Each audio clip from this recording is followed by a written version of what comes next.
Welcome to Show Me Snookie. I'm Snookie. I'm from the Show Me State, and this is video number 2 of our Dollar Tree Valentine's Day DIY projects.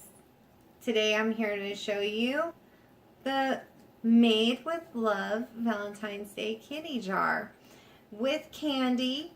It costs $7 to make this item. It took 3 bags of candy to fill. The beads $1, ribbon $1, the bling $1, and the jar $1. Let's get started.